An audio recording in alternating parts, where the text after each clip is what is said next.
lakini sasa hii walimu wa madrasa ni matambara. Ndio maana mtu anapopiga mfano wa mtu mwenye shida, anambia bana, mimi niko mwani kama mwalimu wa nani wa madrasa, sababu shida zote amebebeshwa yeye mwalimu wa madrasa. Na akionekana mwalimu wa madrasa anaishi vizuri, kuna shida, aidha anakula pesa za watu, aidha kuna pesa za watu anakula. Mwalimu wa madrasa hafai kuwa na gari.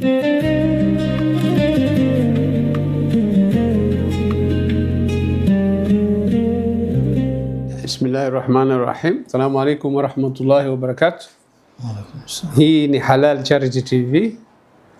Leo tutazungumzia mada muhimu, mada kuhusu walimu wa madrasa, na aliyetutembelea katika studio yetu ni mmoja katika walimu wa madrasa. Inshallah muda huu mfupi tutaongea kuhusu mambo mengi yanayohusiana na mambo ya walimu wa madrasa. Kwanza kabisa ningependa Sheikh aji introduce. Alhamdulillah, salatu wassalamu ala rasulillah, ma ba'd. Kwa majina kamili ni Salim Hamad Koja. Sheikh, wewe ni mwalimu wa madrasa, umefanya hii kazi kwa muda gani Sheikh? Walillahi alhamdu, takriban miaka 6 sasa hivi nimekuwa katika barabara ya kufundisha, barabara ya da'wa. Naam, da'wa. Na nini ilikufanya ukaingia katika kazi hii ya walimu wa madrasa?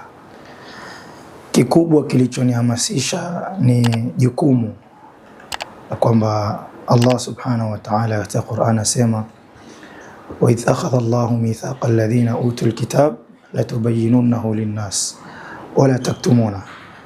Hii ni ahadi kwamba ile elimu kidogo ambayo Allah ametupa tutaibainisha kwa watu, na njia moja ya kubainisha ni kufundisha, au njia moja ya kufanya da'wa ni kufundisha watu.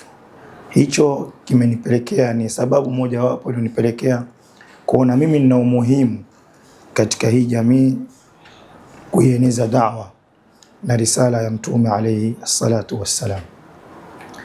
Pili, vile vile tukisoma hadithi ya Mtume alayhi salatu wassalam ya kwamba mwanadamu anapofariki, anapoondoka duniani,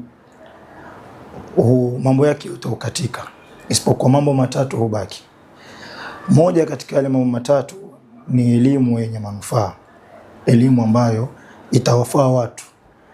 Na moja katika elimu ambayo itawafaa watu ni elimu ya dini, pamoja na kwamba ulama wamezungumzia hata elimu ya kidunia ikiwa ina manufaa kwa watu mtu hulipwa, lakini bora zaidi nikaona elimu ya dini pia nifanye mchango wangu, lau nitaondoka basi kuwe kuna thawabu zinamiminika biidhnillah tabaraka wa taala. Na kwa wale ambao hawajui, pengine kwa mukhtasar unaweza ukawaelezea ni masomo gani walimu wa madrasa wanafundisha watoto wetu kwa ufupi tu? Masomo ambayo yanafundishwa ama ni muhimu tuseme kwa watoto kuyapata, somo la kwanza ni somo la aqida. Kwanza mtoto ajengwe kiaqida, amtambue Mola wake, atambue uwepo wa Mola wake, asafishwe aqida yake. Hicho ni kitu muhimu sana, kwa sababu aqida ndio sababu ima huyo mtu aingie katika adhabu ya Allah siku ya kiyama, ama faulu kutokana na adhabu ya Allah aipate pepo. Aqida ya mtu ikiwa imefasidika na aqida mbovu, kuna hatari wa kupata adhabu siku ya kiyama. Jambo la pili ni kufundishwa hadithi za Mtume alayhi salatu wassalam, atambue mfumo aliokuwa nao Mtume alayhi salatu wassalam, maisha aliyoishi, masahaba walikaa katika maisha gani, waliishi vipi, Mtume na risala aliyokuja nayo Mtume alayhi salatu wassalam inaelezea nini. Hii pia inamjenga yule mtoto kujijua manzila yake na lile ambalo analofaa kulifanya katika maisha yake. Jambo la tatu ni masala ya fiqh. Hii ni mfumo wa maisha wa mwanadamu. Kuna masala ambayo yanamtokea Muislamu, mwanadamu yoyote katika maisha yake. Sasa anaambiana vipi na yale mambo? Lazima aijue fiqh, aisome hii fiqh ili aweze kuambiana haya mambo, bali ibada yake katika ibada za sala inaingia pia katika somo kama hili. Na katika ulimwengu huu wetu wa leo, madrasa, elimu ya madrasa ina mchango gani katika kumlea huyu mtoto? Naweza sema elimu ya madrasa ina mchango mkubwa sana, kwa sababu itamjenga yule mtoto kwanza kumcha Mola wake, kumwogopa Mola wake, sababu Allah subhanahu wa ta'ala asema innama yakhsha Allah min ibadihi alulama, kika wale wenye kumcha Allah subhanahu wa ta'ala kika ni wale wenye elimu wa maulama ambao wamemjua Allah subhanahu wa ta'ala. Bali Imam Shafi'i rahmatullahi ta'ala alayhi asema kullama kana al-'abdu li rabbih a'raf kana minhu akhwaf, kila mja anapokuwa zaidi anamjua Mola wake ndio anamuogopa zaidi. Hauwezi uogopa mtu ambaye humjui, Sheikh Bashir. Bila shaka unapomtambua mtu unajua huyu fulani, ukimchezea tu basi ujue umeumia, sababu labda ametrain, anajua kupigana. Sasa unaogopa wewe hata kumkosea. Vipi Mola wetu? Ni aula zaidi kumtambua ili tuweze kumuogopa, ili mtu anapofanya maasi anaangalia ukubwa wa yule anayemkosea, haangalii udogo wa lile dhambi analolifanya, anaona ukubwa wa yule anayemkosea. Kwa hiyo inamjenga mtu au mtoto hii elimu madrasa kiroho zaidi na kumjua Mola wake na kutengeneza akhira yake.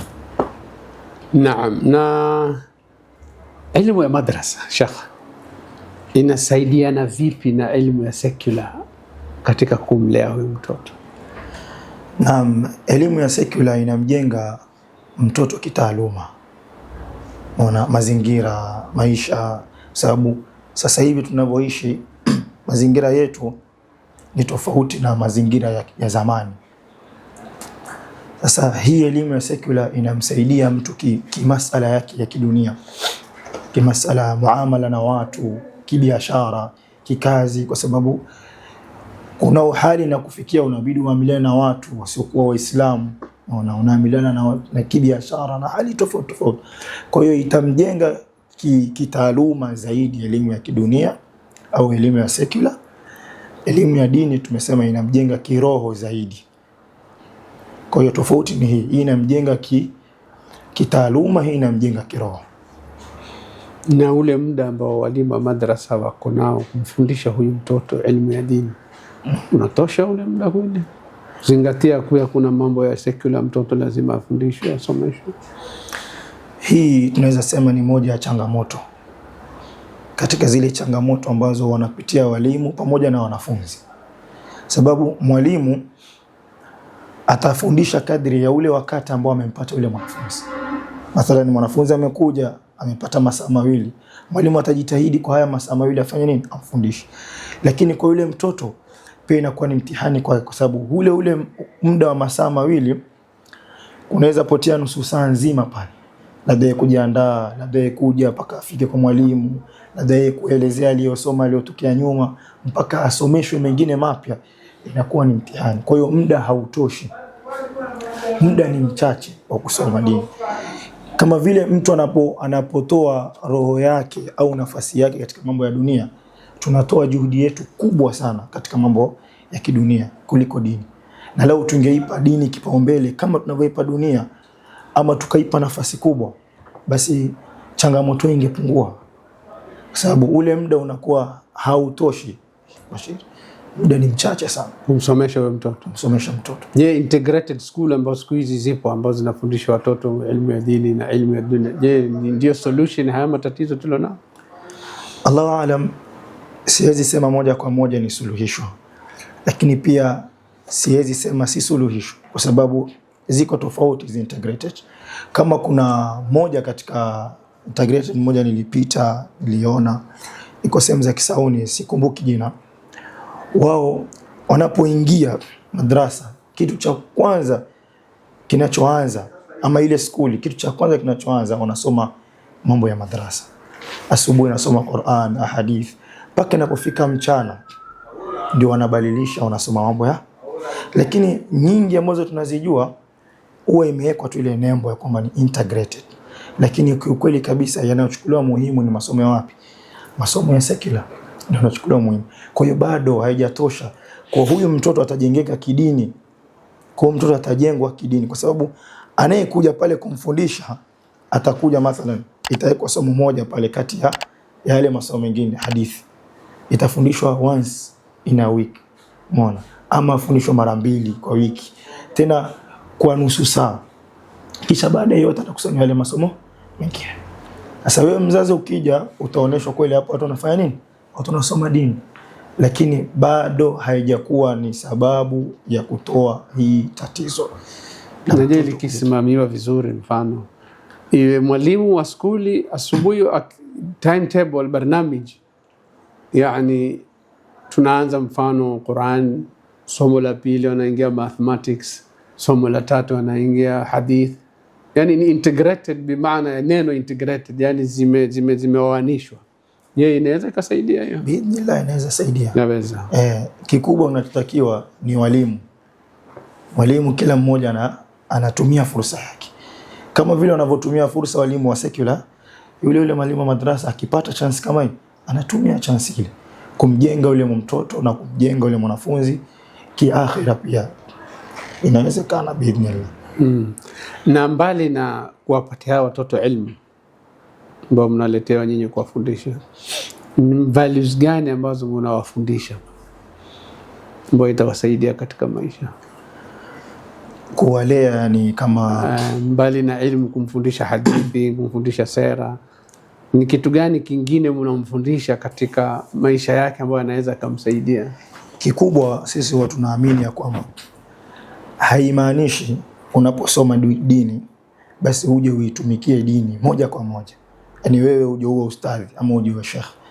Unaona, unamwambia yule mtoto, unamjenga kwamba hii ni akhira yako. Ukishamfundisha anajua tarbia, anajua kwamba kuna tabia nzuri, kwa sababu Mtume alayhi wasallam anasema inma bu'ithtu liutammima makarim al-akhlaq. Amekuja Mtume sallam kuja kutimiza au kufundisha tabia nzuri na njema. Sasa ushamfundisha huyu mtoto tabia nzuri, ashajua, amesoma dini, ashajua umuhimu wa mzazi wake, ashajua umuhimu wa kadha. Unamwambia katika haya maisha Allah subhanahu wa ta'ala ashasema nahnu qasamna bainahum maishatahum fil hayati dunya, si tushagawanya maisha yao katika dunia hawa wanadamu, na warafa'na ba'dahum fawqa ba'din darajat. Unaona, sasa kila mmoja na maisha yake. Unaweza ukaisoma dini kweli, lakini riski yako ikatokea upande mwingine, lakini bado utakuwa na jukumu la kufanya nini, la kufikisha kadri ya uwezo wako ile ulicho nacho. Mimi nakumbuka kuna shekhe mmoja alikuwa rafiki yangu sana, amesoma Madina, amemaliza, ametakharaj moja, mashaallah. Yeye alikuwa anafanya biashara zake, ni mwana biashara, mashaallah, ni tajiri, lakini alikuwa akiswali alfajiri Masjid Luta pale Pakistan, akiswali alfajiri anatoa darasa dakika 10, anaenda nyumbani, anabadilisha vazi lake, anavaa vazi lake, anaenda anafanya kazi zake. Kwa hiyo inamjenga mtu, anajua anaamiliana na Muislamu na asiyekuwa Muislamu kwa njia gani, akiwa na tarbia iliyokamilika. Na ni changamoto gani watoto wako nao ambao mnaletewa nyinyi wakati mnawafundisha elimu ya dini? Changamoto kubwa mbali na muda, yani kitu gani kingine ambacho maona kinachangia watoto wasipate elimu vizuri?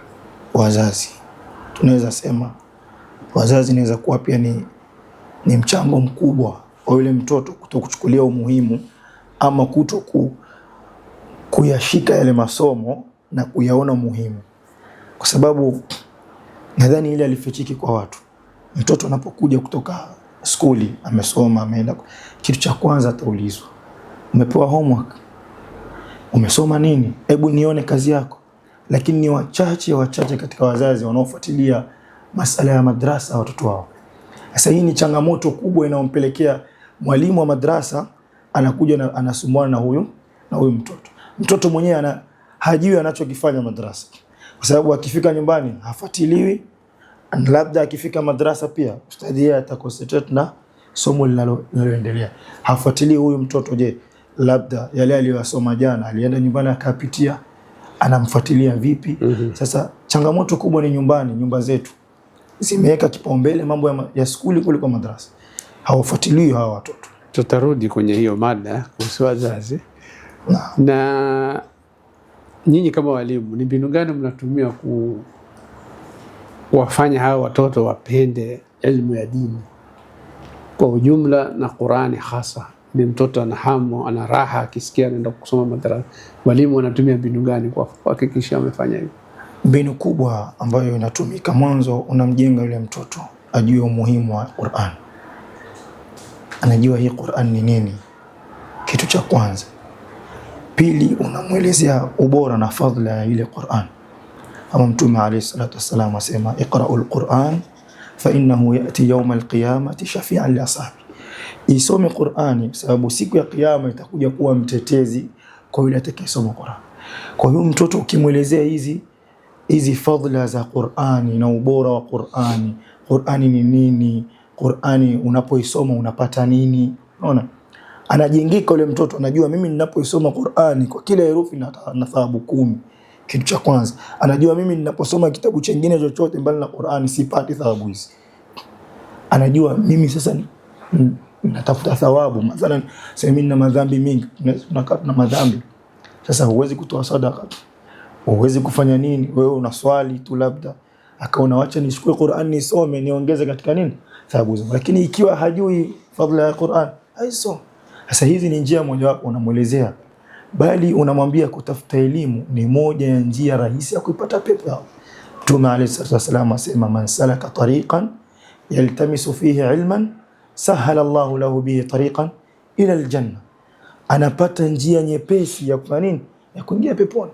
Bali Mtume alayhi wasallam asema, wale wanazuoni waliosoma Qur'an la yastaghfiru lahum man fi samawati wa fil ardh hatta alhitanu fil bahr, wanaombewa msamaha na vile vilivyomo katika ardhi na mbinguni, hata samaki baharini wanaombea msamaha wale wanazuoni waliosoma elimu ya dini. Kwa kiziona hizi fadhila zote, anaipenda kile anachokisoma katika dini yake. So hizi ni njia ambazo zinatumika kumboresha yule mtoto. Na kiboko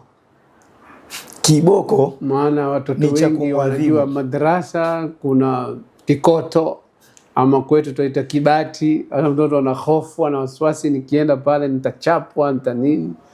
Katika ulimwengu wa sasa, yani kutumia adhabu kwa mtoto ili asome.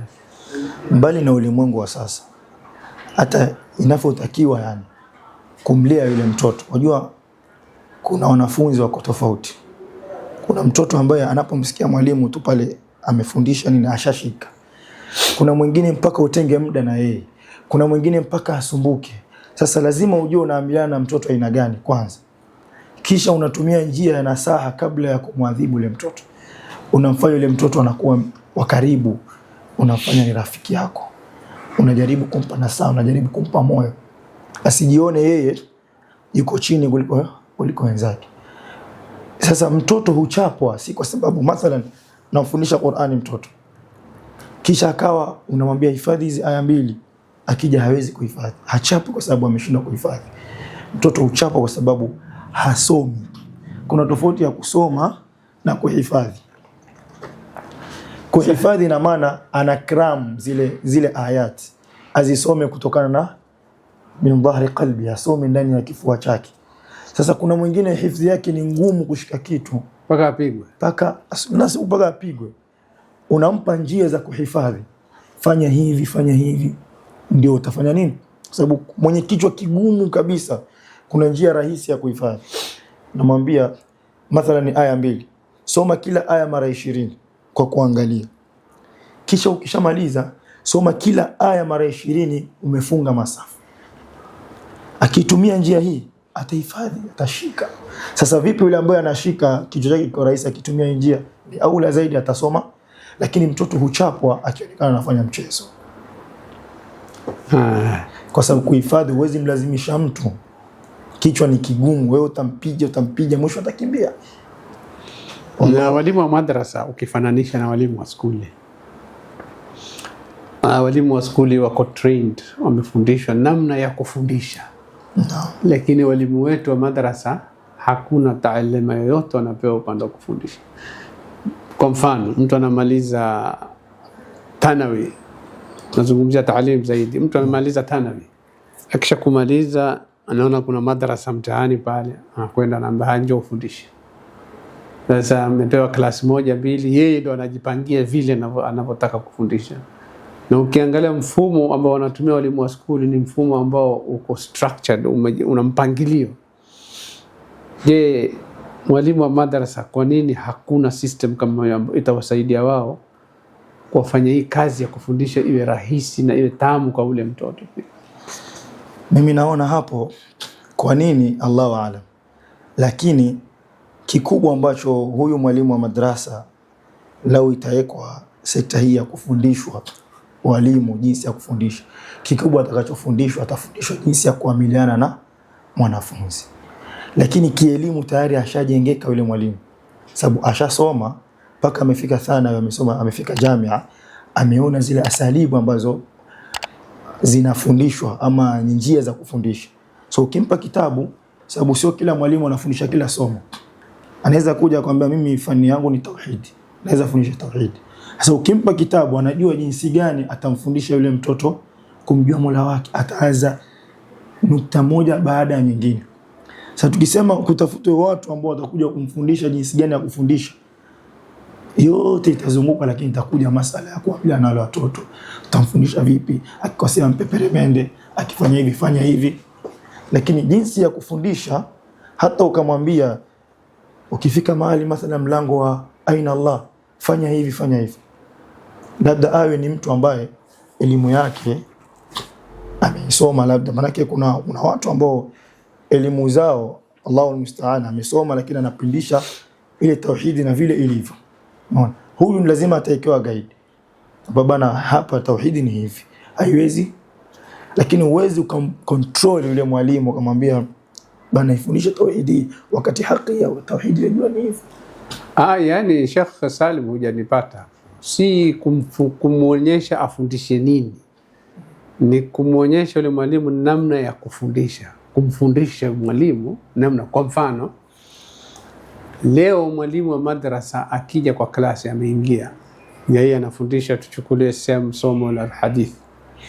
Sasa ni lazima awe na rekodi zake ambazo zaonyesha, jana mimi nilipokuja nilikoma hapa, leo mimi nataka nisomeshe mpaka hapa, na target yangu tamu hii ama miezi hii muhula huu lazima nifikishe mahali fulani.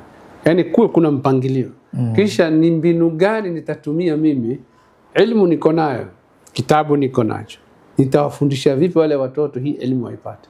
Hakontroliwi, vitabu viko, lakini anafundishwa namna ya kufundisha, ambapo madrasa hakuna hiyo. Yani walimu wa madrasa wanajiendea tu, yani haujaona, yani ama hatujaona. Ziko madrasa chache sana ambazo ni kubwa ambazo wanafanya, lakini nyingi tunazungumzia hizi madrasa zetu za mtaani ambazo hazina masponsa, hazina nini, ni mtu tu ameanzisha. Sasa yule mtoto yuaenda tu, hata ukimuuliza mwalimu, haya tumefika wapi katika somo fulani, wahaji. Je, huku kumfundisha mwalimu wa madrasa namna ya kufundisha, je itachangia mtoto afaidike zaidi? Kwa mfumo huo kama unavyosema, inaweza kuleta msaada mkubwa. Inaweza kuleta msaada kwa sababu ikiwa mwalimu anakuja tu, yeye pale atakapofikiria ndo anafundisha, itakuwa yeye anajikoroga na anamkoroga yule mwanafunzi. Siku akija mzazi akimfuata ghafla, mzazi amekuja, bana watu wanasoma nini hapo? Mwalimu mwenyewe pia hajui ameanzia wapi, ameishia wapi. Hii ni mtihani. Na upande unasema unabezi upande wa taalimu, upande wa tahfidhi hii mpangilio kama hii ipo, kwa sababu ziko dari zile ambazo anaandikiwa mtoto amesoma aya ngapi mpaka aya ngapi. Kumbuka sisi tukisoma tahfidhi ilikuwa, kwa hiyo hata ukaja ukadanganya vipi hawezi ruka. Hata kama mwalimu ni mzee vipi, anakuja anajua huyu jana alisoma hivi, tarehe fulani. Kwa hiyo mfumo huu pia ni muhimu patikane, ili hizi madrasa na hizi madaris ambazo zipo zipate natija ipatikane. Kama homework. Aiyo na. Homework ni mwalimu kutaka, si hakuambiwa usimpatie mtoto madrasa homework. Yeye mwenyewe anaweza kaa akasema pana, mimi hawa watoto leo nimewafundisha hadithi 20. Haya sasa nawapatia homework, nataka muhifadhi hadithi 5. Kesho inshallah mkija, hiyo ni homework amewapatia. Lakini mfumo huo bado hatujauanzisha, hasa tukizungumzia madrasa hizi ndogo ndogo, sio hizi kubwa. Kuna madrasa kubwa mashaallah wako mbele sana, wako na system. Alafu pia kitu kingine Sheikh Bashir, hizi madrasa ndogo ndogo ambazo tunazungumzia, unajua sasa hivi kila mmoja amefungua madrasa. Kuna kila mmoja ameona afadhali niingie katika hii sekta ya kufundisha. Anaweza kuja mwalimu pale akafundisha, lakini anachokifundisha na yeye mwenyewe tofauti. Anachokifundisha na yeye mwenyewe tofauti. Sasa yule mtoto hawezi athirika ile elimu. Sababu ili aathirike yule mtoto ni kwanza wewe mwalimu uoneshe kwamba yale unayofundisha wewe uko nayo. Ndio yule mtoto ataathirika, ajua mwalimu wangu amefanya hivi na hivi. Lakini leo utakuja kuona hadithi umesoma imekupinga wewe, usinyoe ndevu mfano, alafu mstadhi yule amenyoa ndevu, atairuka hadithi. Sasa itakuwa ni biashara zinafanyika huku chini. Yule mtoto hajengeki kielimu ya dini. Kwa hiyo ni lazima kuwa na practical. Kitu unachokifundisha lazima ujitahidi na wewe pia unafanya. Na social media siku hizi mashallah kila mmoja yuko kwenye social media. Ni changamoto gani social media inampatia mwalimu madrasa katika kufundisha? Na ni advice gani wapatia wazazi kuwaraise watoto, kuwalea watoto katika umri huu wa social media ama ulimwengu wa digitali? Ulimwengu huu tunaishi sasa ni ngumu, yani kuruka ama kukataa kusema mimi bana leo au mimi taishi kiswahaba. Mtihani. Ukikataa kukaa na TV nyumbani, uko na simu mkononi, bado yale yanayopatikana kwenye TV kwenye simu yapo. Sasa mtihani upo. Tukiwa tutatumia vibaya hivi vitu, tutaenda vibaya. Tukiwa tutatumia vizuri, tutaenda vizuri. Sababu ndani yake katika hii social media kuna da'wa inaendelea, kuna mafunzo yanafundishwa, kuna watu walillahi alhamdu walisilimu walikuwa hawajui dini ya Uislamu lakini wamejifundisha kupitia social media. Na kuna watu walikuwa hawajui machafu bali watoto wadogo lakini wakayajua kupitia social media. Kwa hiyo changamoto hii inawapata pande zote mbili, ni wazazi, ni watoto na ni walimu. Kikubwa ni huyu mtoto ajengwe, ni mtoto akuzwe. Sasa atajua mzazi vile atampeleka mtoto wake. Na ni ngumu, Sheikh Bashir, ni ngumu kupatikane swahaba ndani ya nyumba ambayo kuna ibilisi. Na social media ndio ibilisi? Ndio njia moja wapo ya nani? Sasa hii nyumba yako ikiwa imetawaliwa na hii social media vibaya, ndani ya mazingira mzazi, social media imekutawala vibaya, lazima yule mtoto ataiga kwako. Uweze ukakaa unatumia vitu sivyo alafu umwambie mtoto bana haifai usifanye, ama wewe unasikiza nyimbo umeweka pale muziki alafu naambia mtoto usifanye hivi. Bali kuna wazazi wanafanya mambo ya maajabu na watoto wao. TV imewashwa kwa nyimbo, watu wanacheza. Kwa ni mtihani. Ndio maana baadhi ya ulama wanakataza kabisa hizi vitu ziwe katika majumba ya watu. Sababu utasema mimi nitawasha tu channel hii na hii. Wewe utawasha, kesho haupo. Yule mtoto anataka kujua hii channel kwa nini haiwashwi. Ndio akiwasha nakutana na vitu sivyo. Na lakini pia tunaweza tumia social media kufundisha watoto madrasa. Inaweza tumika. Tukaitumia positive. Inaweza tumika. Na wewe ni hafidh Qur'an, alhamdulillah. Alhamdulillah. Umefundisha watoto kuhifadhi kitabu cha Allah kama mwalimu wa tahfidh. Na ni changamoto gani ambayo mmepata nyinyi kuhakikisha watoto wamehifadhi? Tukitoka kwenye taalim kidogo tukiingia upande wa tahfidh. Changamoto ya kumhifadhisha mtoto ni nyingi, bali kubwa zaidi ni kwamba pale unapojaribu kutaka yule mtoto asome kile kitu ambacho yeye hajawahi kukutana nacho, unamwambia soma hivi, yanasoma tofauti. Sasa huyu mtoto paka ifikie yajua kusoma, hapa unasoma hivi, hapo ukiweka hivi, ukifanya hivi nasomeka hivi, inakuwa mtihani. Kuna mwanafunzi wangu mmoja paka leo yupo alhamdulillah, mashaallah, amekuwa tokea mdogo, amekuja kufundisha. Nilikuwa namfundisha qaida ile Hasan al-Qawaid. unamwambia alif fatha a, alif kasra i, alif dhamma u, kisha namwambia rudia. Sasa mimi naanza kusoma, namwambia alif fatha, nasema i. Umeona? Kule umwambia alif fatha a, huko anakuambia alif fatha i, unarudia tena. Sasa inakuwa ni mtihani mpaka huyu mtoto akamaliza hii Hasan Qawaida, akaingia katika anasoma sasa ile Qur'an polepole na changanya. Si rahisi, ni changamoto kubwa sana.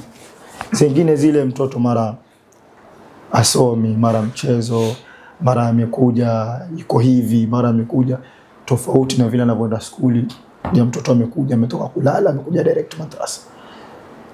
Mekana mtoto namsomesha, lakini unajua huyu ananuka usingizi. Vipi elimu ya dini utaipata? Ulama walikuwa mtu anapokwenda kuchukua hadithi anavaa vizuri kama vile bwana harusi. Mtu anajipamba, anavaa vizuri, ananukia, anaenda kuchukua hadithi, anaenda kusoma dini, anaenda kufundisha msikitini. Lakini sisi dini inaanza pale unapojiandaa, unaenda kufanya nini, unaenda vipi. Dharau imeanzia hapa. Sasa mtoto anakuja, nguo haina pasi, haijapigwa pasi kanzu. Asi muhimu, sio muhimu ni nguo za skuli za kupigwa pasi. Amekuja yule mtoto ana mengi. Sasa hizi ni jumla zile changamoto unazozipata mwalimu. Paka uanze kumfundisha, umesumbuana na yeye, umemrudisha huku, nenda huku, muite mzazi, fanya hivi. Siku zinaisha hivyo. Naam, na mimi kama mzazi nikimchukua mtoto wangu mdogo nikimletea mwalimu wa madrasa, huyu mtoto nataka mwalimu mfundishe dini, elimu ya dini, ni responsibility gani yule mwalimu anachukua?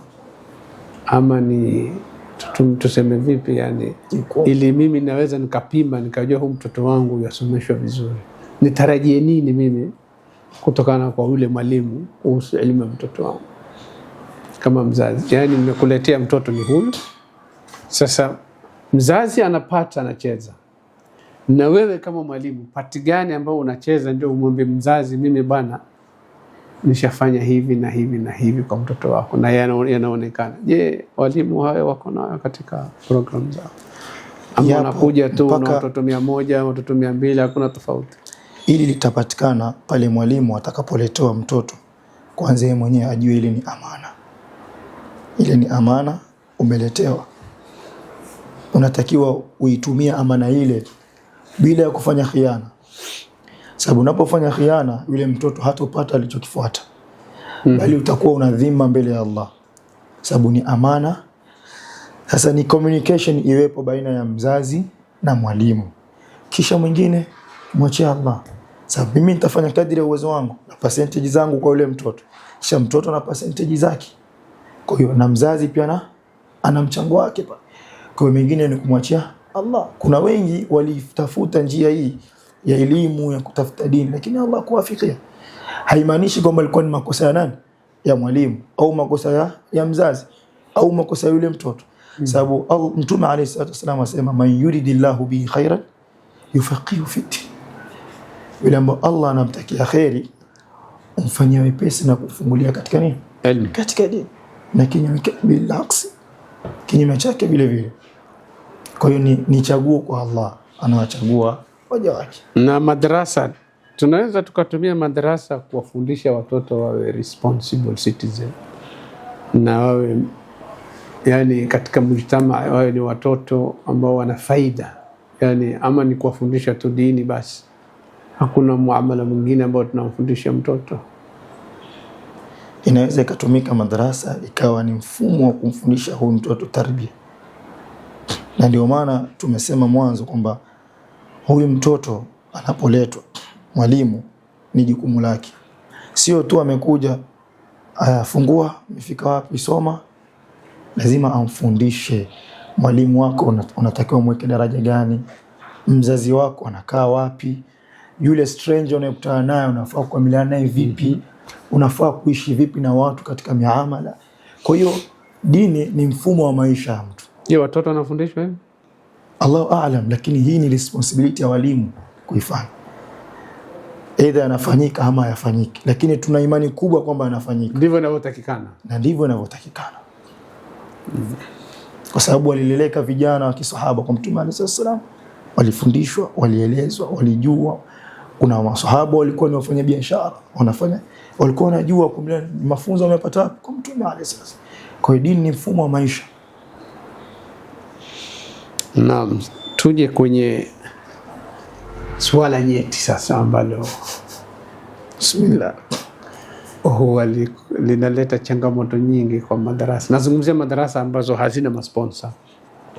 Mashallah, ziko madarasa ambazo wako wasimamizi wa kisawasawa. Nazungumzia hizi madarasa za mitaani ambazo hazina sponsors. Ni challenges gani kubwa wana face wanaona hizi madarasa zetu? Challenge number 1 tunaweza sema ni muamala baina ya wazazi na walimu. Tukisema muamala kivipi? Tunakusudia jukumu la kumlipa yule mwalimu, jukumu la kumlipa yule mwalimu. Sababu mathalan tuseme ustadhi amefungua madrasa akitahfidh Qur'an, akasema mimi nataka kiwango kadhaa, ili kiwango hiki kina mambo mengi. Mwenye mathalan atakulipa walimu wake, sababu hawezi fundisha, hawezi pata mtu watumia kufundisha peke yako. Itakuwa ni biashara unafanya. Watumia ustadhi mmoja ni ngumu. Sasa akaona atafuta wenzake waeki. Sasa hii pesa utakayomletea italipa wale walimu, bali uende ikawa ile nyumba anaofundisha pale ana rent. Itafanyaje? Italipa ile rent. Sasa hii ni kubwa changamoto ambazo walimu wa madrasa, hizi madrasa ambazo zina sponsors zinapitia. Pesa, wazazi hawajikumiki katika kulipa fees. Wazazi wameleka ile swala nyuma, sababu hakuna shida wale madrasa, wajua wale wana subra, wale sahaba, unaona wale wana imani wale. Si imani yake, ni kwamba tu ameona ile moyo wake umpelekee kukupeleka mbio. Kuna mtu maskini hawezi kusumbuana na mzazi, kisha tuana kwamba bwana basi nitaidi. Sasa wewe unatumia ule udhaifu. Sasa ustadhi anapata tabu katika upande huu. Huko kuna rent inatakiwa kulipwa, aliko na familia anataka kuilisha, ameitegemea ile kazi ama lile jambo analifanya ndio ile litakalofanya nini, litakalomlisha. Hauwezi kuniambia Sheikh Bashir, bana mimi nimekuletea mtoto wangu bana, mfundishe, lakini usitegemee 2000 zangu bana, tafuta biashara nyingine ufanye ustadhi. Sasa ikiwa mimi nitatafuta biashara ya kufanya na mimi nimefungua tahfidhi nifundishe, watarajia wakati gani nitakuwa madrasa na wakati gani nitakuwa kwenye biashara? Ndio mwisho wa siku tutakuja kulaumiana. Mtoto wangu tuko mlete asoma alif bana, umeniambia nifanye biashara, umeniambia nitafute kazi nyingine nifanye, nafanya. Sasa muda unakuwa mchache mimi kufanyaje kuja kukaa na watoto wako. Labda ule wakati watoto wako wanatoka shule kuja kusoma, ndio mimi biashara yangu imeshika moto. Taacha pesa za haraka kama nitasubiria mwisho wa mwezi, lazima nitakwenda kule. Sasa ili mimi kule kujitolea kwangu nimejifungamanisha na pale, tunasema mimi nimekaa hapa nasubiria watu saa 10 waje niwafundishe. Kwa ni jukumu la mzazi naye kujukumika. Sasa hapo ndio unaonekana umuhimu wa yule mzazi katika kifua chake, umuhimu wa dini uko wapi. Kuna wazazi walilahi alhamd, yeye hausumbuani na yeye. Bali kuna wazazi wengine anakuambia bana, kama kuna mwanafunzi yoyote ambaye ana hamu ya kusoma na ameshindwa kulipa fees, mimi nitafanya nini? Tasimamia, si mtoto wake. Lakini makubaliano ya ustadhi na yeye, hata mzazi wake hajui. Yeye anajua tu mtoto wangu anasoma free, ustadhi nimkubali. Lakini kuna mtu amejitolea, amejua umuhimu wa ile shilingi yake kuitoa katika dini. Labda wengine wanaona nikitoa namfaidisha ustadhi, lakini ni njia moja ya sadaqatun jariya kwako. Sababu wewe ni sababu ya huyu mtoto kufanya nini? Kuisoma dini. Wewe hukusoma, lakini huyu mtoto amesoma dini. Wewe ile shilingi yako ni sababu ya huyu kusoma. Anapopata thawabu wewe pia unapata. So hii ndio changamoto kubwa. Kwa hivyo changamoto kubwa ni wazazi hawawajibiki upande wa malipo. Hawajibiki. Maana lazima tuzungumze wazi. Sababu hana sponsor ustadhi. Sponsor wake ni hawa wazazi. Naje tuliwahi kuuliza watu juzi kuhusu swala hili la walimu madrasa. Kuna mzazi mmoja akatoa idea kuwa zamani walimu wa madrasa walikuwa wako na mambo yao kando kando, mfano mtu ni mvuvi, mfano ni mkulima, ni mfugaji, lakini anatenga muda wake anafundisha watoto, hahitaji malipo. Je, mfumo huo katika ulimwengu huo sasa unawezekana? Ashasema ni zamani. Pamoja na kwamba sasa hivi watu bado wanavua, pamoja na kwamba sasa hivi bado mambo mengine yanaendelea, lakini huyu mzazi wa sasa hivi si yule mzazi wa zamani. Yule mzazi wa zamani ilikuwa mtoto wake akichapwa, akirudi nyumbani analia, anafanya nini? Anaregeshwa, anachapwa. Sasa hivi ukimchapa mtoto ni ngumu. Mzazi huyu alikuwa anapomuona mwalimu ana udhuru ya kwamba leo mimi ni mgonjwa, usilete watoto, walikuwa wanaelewa. Sasa hivi ukiyatoa hayo Sheikh Bashir, ukisema dharura tu, bwana tumekuletea watoto bwana wafundishe, wewe ustadhi mmoja, wewe dereva matatu, wewe ustadhi mmoja, wewe una tuktuk, ustadhi wewe una pikipiki. Na ni hao ambao wanasema ustadhi atafute njia badala. Naam, inawezekana kupatikana njia mbadala. Na ipataje hii njia mbadala kama sijapata mtu wa kunisimamia? Wakati wewe mzazi pesa yako hizi nipelekea mimi nikafanya biashara nyingine. Inawezekana mathalan mimi nikafungua duka, tuseme nisiende kuvua, nifungue duka. Yani ni mfano kama yani una hustle nyingine. Ndio hiyo huo mfano wa biashara. Mathalan tuseme biashara la kuuza perfumes, kuuza kanzu. Mathalan naweza sema hili ni duka langu, nichukua mtu nikamweka pale. Tutarudi pale, duka linataka kulipwa rent. Duka nataka nimlipe yule mfanyikazi. Kabla sijafikia kwenye ile duka, hii capital nimetoa wapi? Sababu hiyo 2,000 yako haiji yote. Mimi nikikaa nikihesabu watoto wangu, mathalan niseme nina watoto 50. Kila kichwa 2,000, hiyo ni shilingi ngapi? Laki moja. Lakini hakuna siku nitaiona ile laki hii hapa, ili nijue itanisaidia vipi. Kwa hivyo kidole cha lawama kinaenda kwa wazazi. Bado ni wazazi. Pamoja na kwamba sisi pia walimu ni binadamu. Nilikuwa naja hapo. Unaona? Sisi pia ni binadamu. Huenda kuna mambo ambayo tunafanya sio. Sasa itapatikana vipi suluhu? Ni huyu mzazi asiwe na fikra zake akawa anaongea kule kando. Mimi sijui, ni tuje pamoja, tujadiliane, tujue tunasaidiana vipi. Na hivi ndio tutakuwa na muendeleo mzuri. Hata na uhusiano huko kweli mzuri kati ya wazazi na walimu wa madrasa. Mtihani. Mbali na malipo ya fee, ule uhusiano wenyewe yani uko kweli ni mtihani. Hatuwezi sema moja kwa moja hakuna, lakini wako baadhi ya wazazi ambao wanajua umuhimu wa yule anayefundisha Qur'an watoto. Kwanza ni ujue umuhimu wa yule anayefundisha Qur'an, umuhimu wake uko wapi, daraja yake umeiweka wapi, kisha ndo ile heshima yake utajua unaweka wapi. Lakini sasa hii walimu wa madrasa ni matambara. Ndio maana mtu anapopiga mfano wa mtu mwenye shida, anambia bana mimi niko mwani kama mwalimu wa nani wa madrasa, sababu shida zote amebebeshwa yeye mwalimu wa madrasa. Na akionekana mwalimu wa madrasa anaishi vizuri, kuna shida, aidha anakula pesa za watu, aidha kuna pesa za watu anakula. Mwalimu wa madrasa hafai kuwa na gari. Kwa hivyo hakuna mwalimu wa madrasa ambaye ni tajiri kwa fikra za watu. Yani iko hivyo. Maisha tukiangalia hakuna. Kwa maana huyu ni mwalimu wa madrasa anafundisha kama mwalimu, lakini ukiangalia ana nyumba yake, ana gari lake, ana familia yake, ana kila kitu chake. Na ni mwalimu wa madrasa yuwafundisha. Bila shaka wapo. Ndio hayo tunaosema sasa. Ikiwa inatakana biashara ifanywe, kwanza kwa anafanya biashara, lakini ile biashara haimlazimu yeye kuwepo. Inapoingia faida anapata.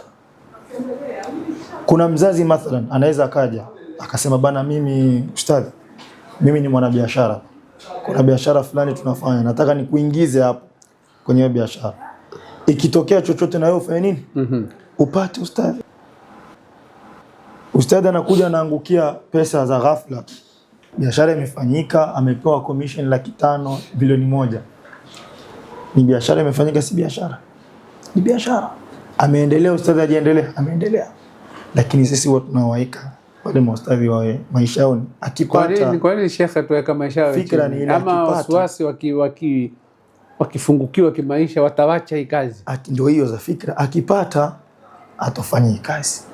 Wakati ndo anatakikana awe nacho ili aifanye kazi na na amani. Na inawezekana mwalimu wa madrasa akipata atatulia kwenye kazi. Wako wanaofundisha tunawajua ambao alhamdulillah wanaishi maisha mazuri na wamekaa wanafundisha na kuna natija kubwa zinaonekana. Wako mashehe zetu tunawajua, walillahi alhamd. Haina haja tuwataje majina, lakini ni mzazi asiwe na fikra hiyo ya kwamba huwa akipata huyu.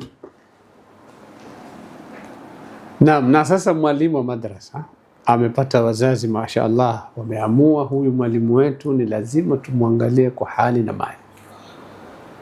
Anaangaliwa vizuri sana, mshahara mkubwa, nyumba amepewa, yani mashaallah.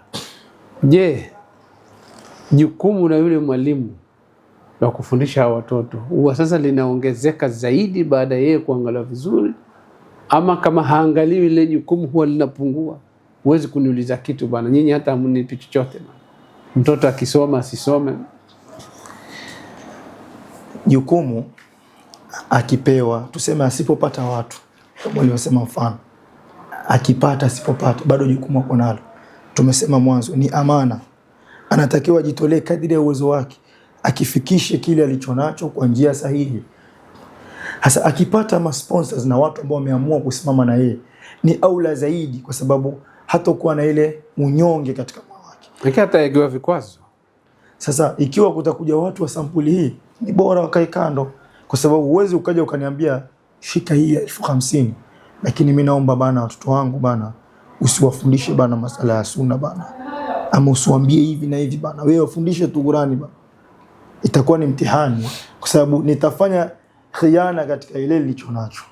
Ndio ile Allah sema idh akhadha Allahu mithaqa alladhina utul kitab la tubayyinunahu linnas. Kwa iko haja ya mwalimu yeye kama yeye akawa anajisimamia mwenyewe, ana uwezo kama yeye, ili ayapeleke mambo yanavyotakiwa, kwa sababu akishapewa, sababu wanasema wenyewe ahsin ila nnas takun amirahum, wafanyie wema watu utakuwa kiongozi wao.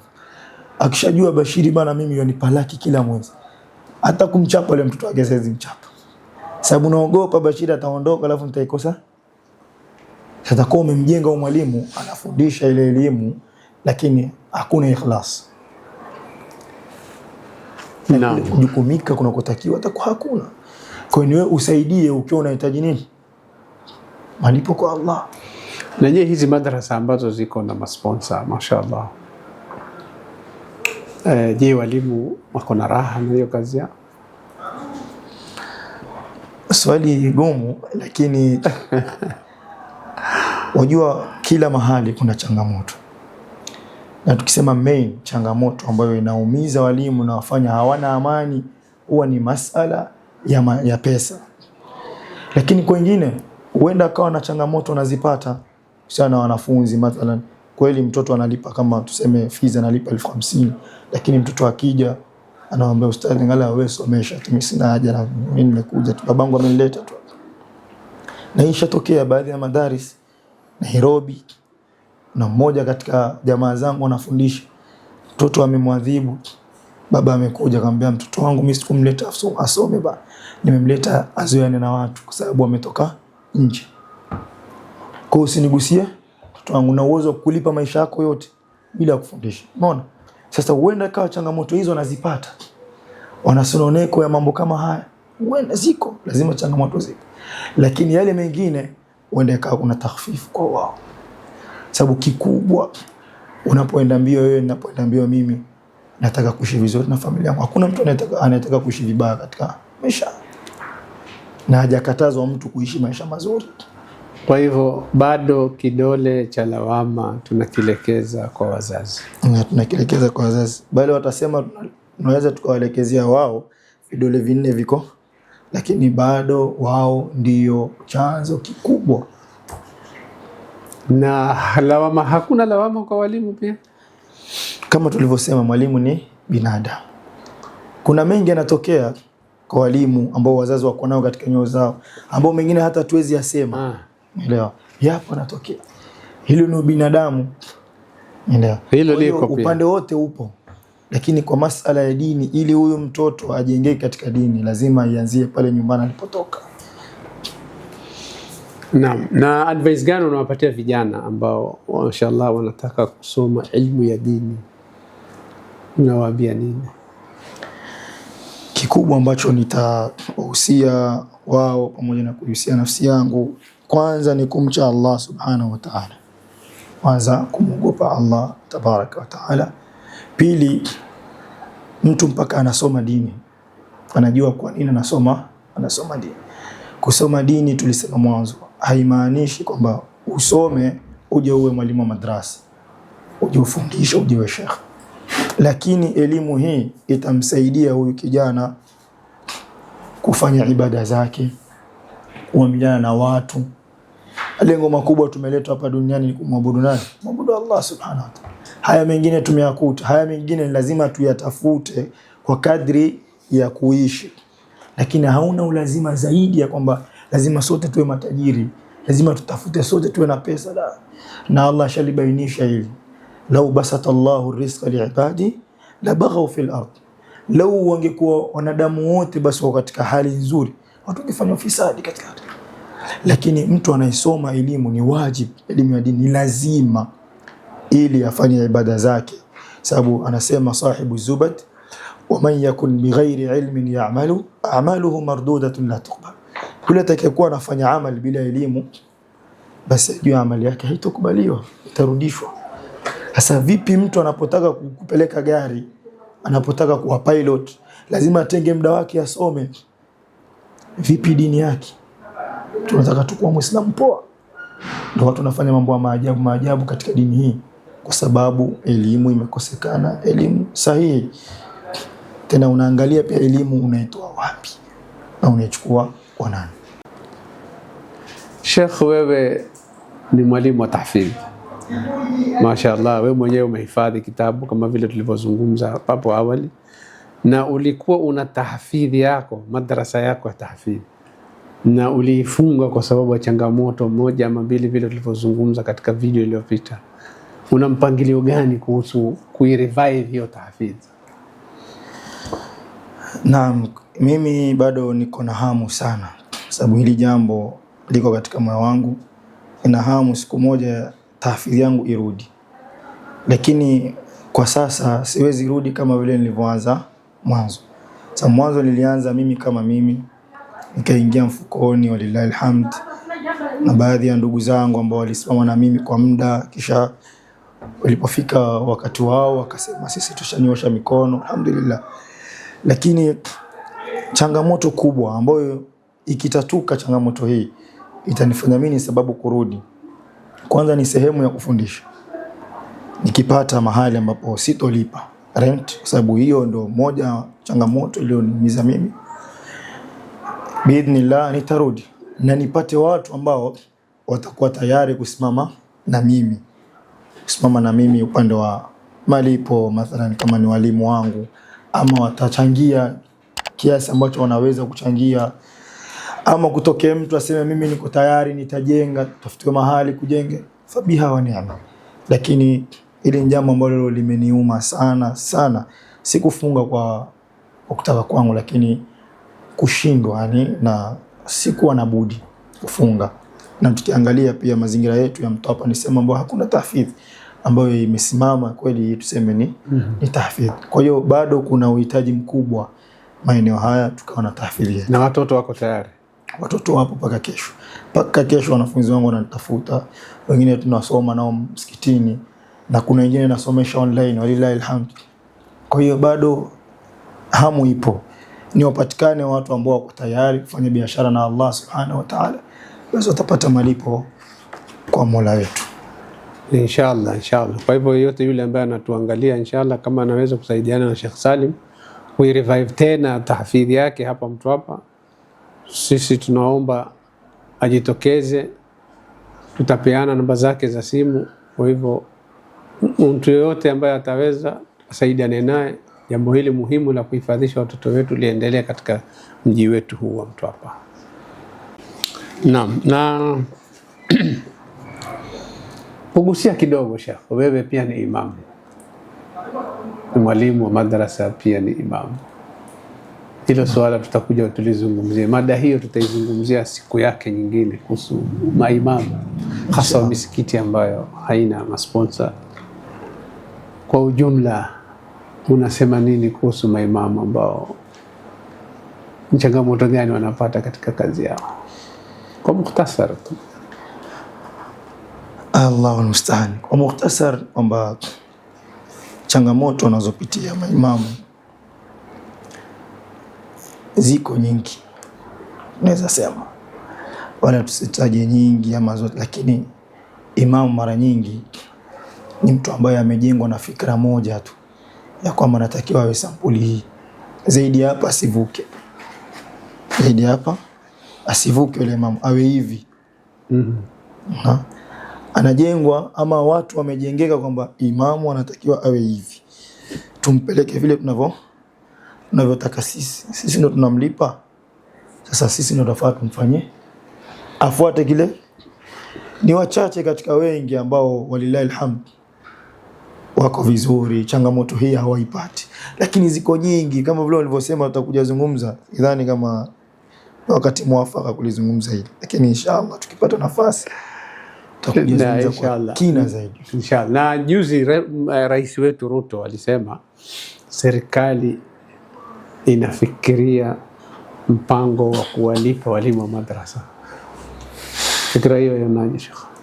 Ni fikra nzuri sana, ni fikra nzuri sana, na inatakiwa hivi kwa sababu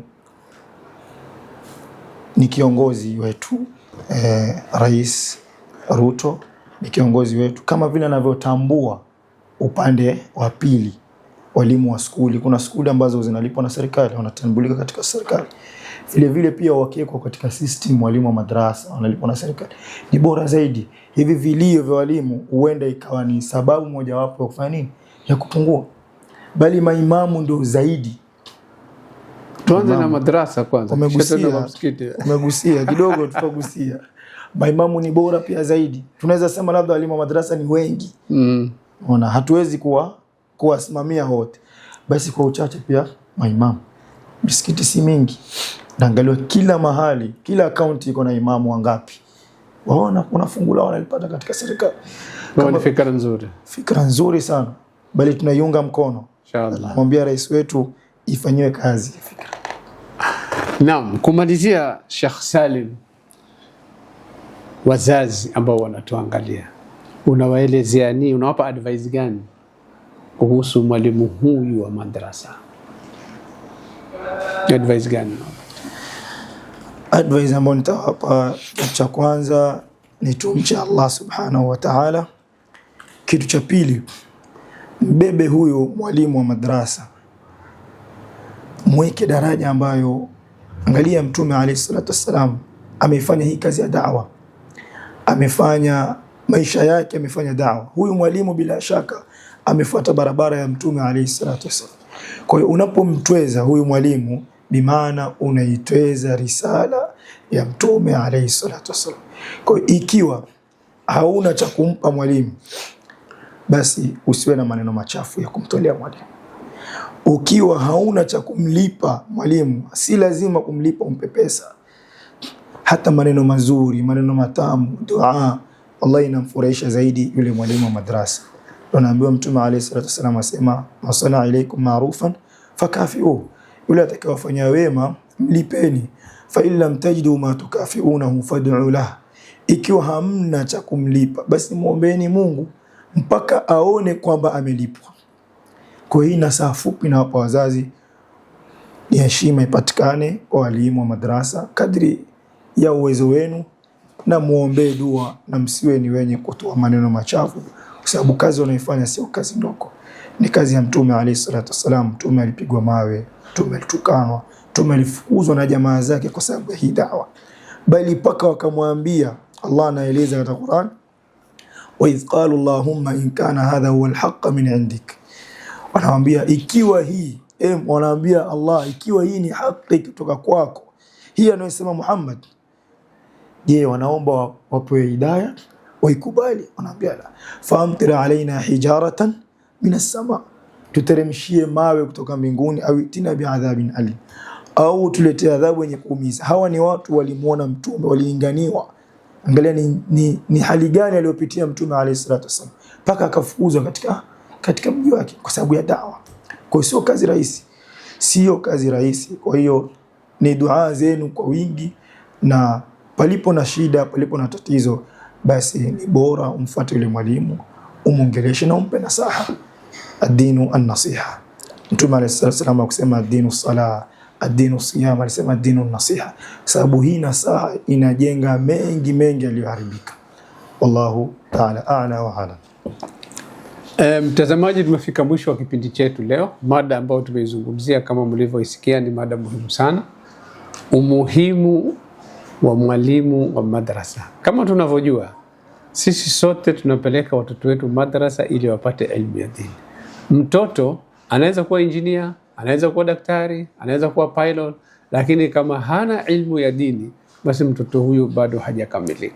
Na wewe kama mzazi uko kwenye hasara kama mtoto wako hutampeleka kwenye madrasa. Na ukimpeleka kwenye madrasa, anayemfundisha ni nani? Ni mwalimu wa madrasa. Ni lazima sisi kama wazazi tumjue huyu mwalimu wa madrasa, hali yake kimaisha, ili aweze kumfundisha mtoto wetu vizuri. Na kumalizia, wewe kama mzazi unampeleka mtoto kwa mwalimu wa madrasa, mtoto hajui chochote, anaanza kufundishwa alif pole mpaka mwisho anafundishwa suratul Fatiha. Mtoto anahifadhi suratul Fatiha, na sote twajua kuwa suratul Fatiha ndio nguzo muhimu katika swala, na sote twajua kwa swala ndio ibada ya kwanza tutaulizwa sisi kesho na Allah. Sasa mtoto wako ambaye amefundishwa suratul Fatiha na huyu ustadhi, wewe kama mzazi unamchukulia vipi huyu mwalimu wa madrasa? Tafadhali tubadilike, tafadhali tuangalie walimu wa madrasa, kwa sababu bila wao sisi sote tutakuwa hatuijui dini yetu. Kwa hayo machache, shukran wa jazakumullahu khairan.